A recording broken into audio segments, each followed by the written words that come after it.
Let me tell you something. Do you know what the difference between a religion and a belief?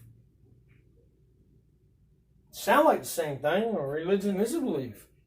No. A religion is repetition. It's what you do day in and day out. It's what the Muslims do.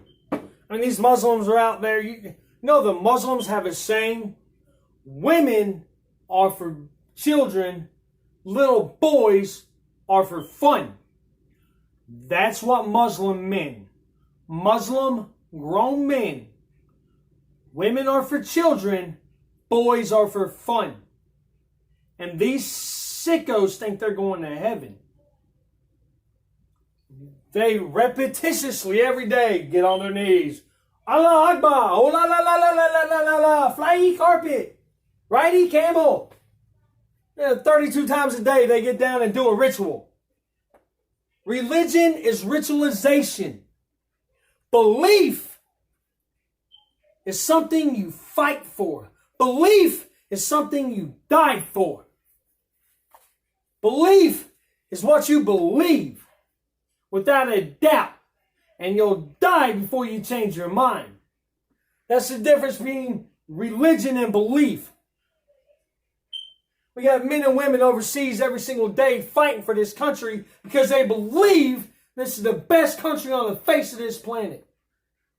We got a president in office that's doing everything he can to drain the swamp because he believes he can make a difference. We got Christians in other countries that are being persecuted and slaughtered because they will not deny Christ because they believe he is real.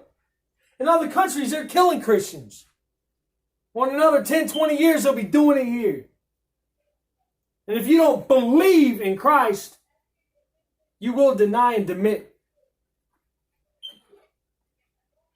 You have to believe in Christ. A walk with Christ is a belief, and it's not for the weak of heart. Being a Christian is not something you can do. It is not easy. You have to fight day in and day out. Fight Satan. Fight your old habits. Fight your desires. Belief is what will get you into heaven. Not religion. Not repetitious acts. It's belief. And faith in that belief.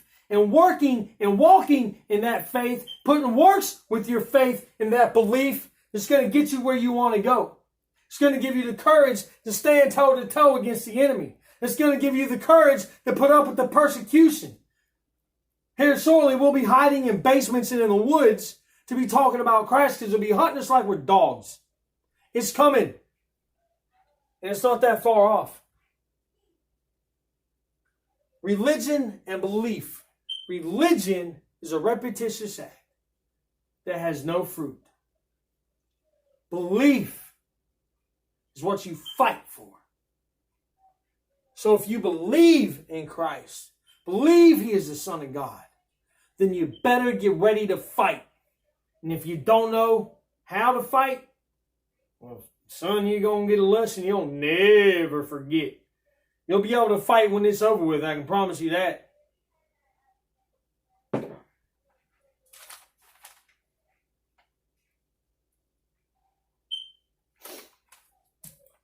There are three types of Christians in this world. Just three. And I'm not talking about the fake Christians. Or religious Christians. I'm talking about actual believers. There are three types. There are the shepherd,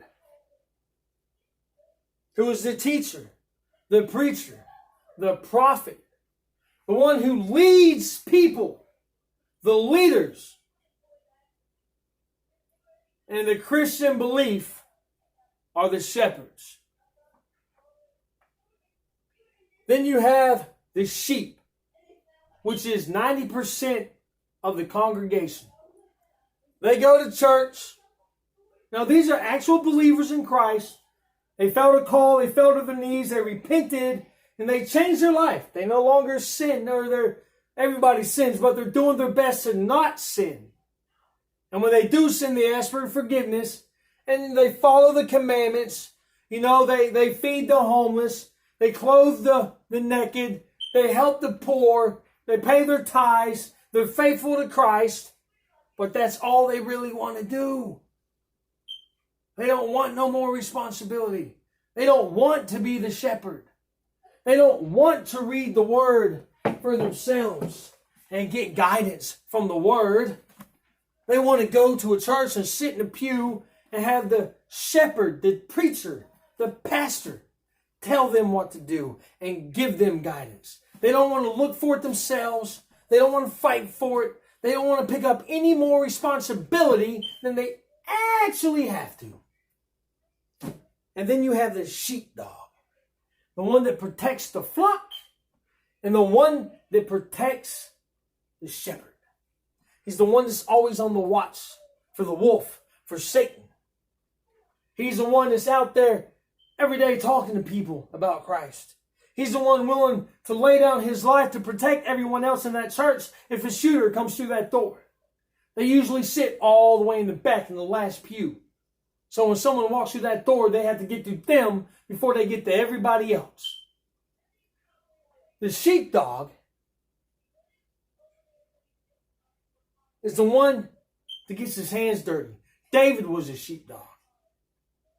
Now there are penalties for being a warrior in Christ. David's penalty was he didn't get to build God's temple. They got passed on to his son. But David was considered a man after God's own heart. He was a warrior in Christ. He was a sheepdog.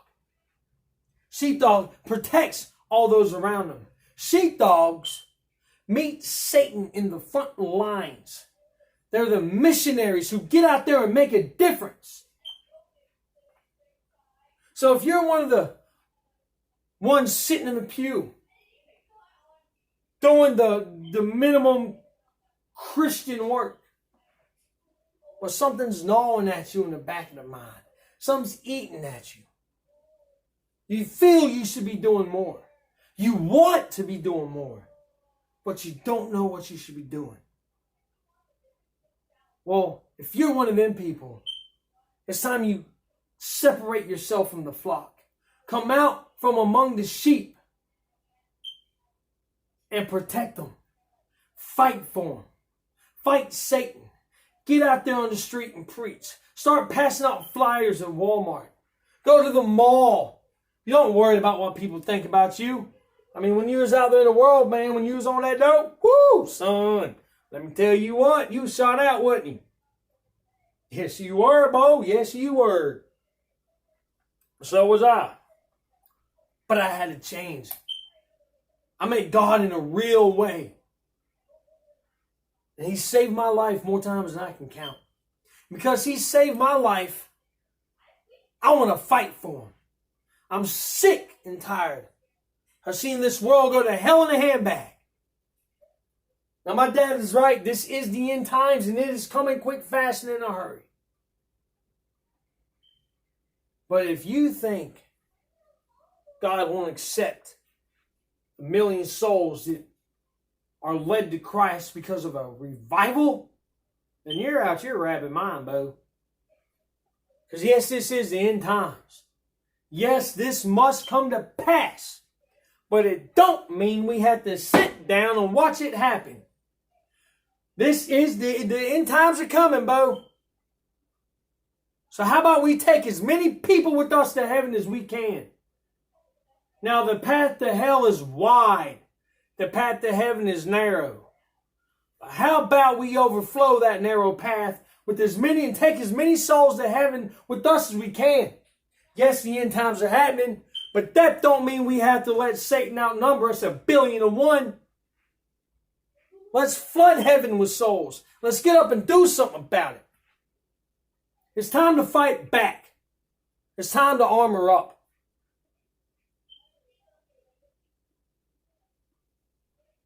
So if you feel you should be doing more, get up and do it. Because time's running out. Jesus is coming back. And you can either sit back and watch all these souls get led astray straight into hell itself. Or you can get up and try to save as many of them as you can. And who knows? If we save enough souls, if we win as many people to Christ as we can, if we get out there and influence our youth for Christ and win their souls to Christ, they grow up and get into office and turn this country around to a complete 180 and take it back to the way it was in the 50s and 60s when we were for Christ, by Christ, on Christ. Or take it back, turn this country around and take it back to when the Constitution was written, when everybody was a Christian. Who's to say if we don't do that, God might change his mind and stand fast and stay his return. It's time to wake up, America. Let's get on it. God bless.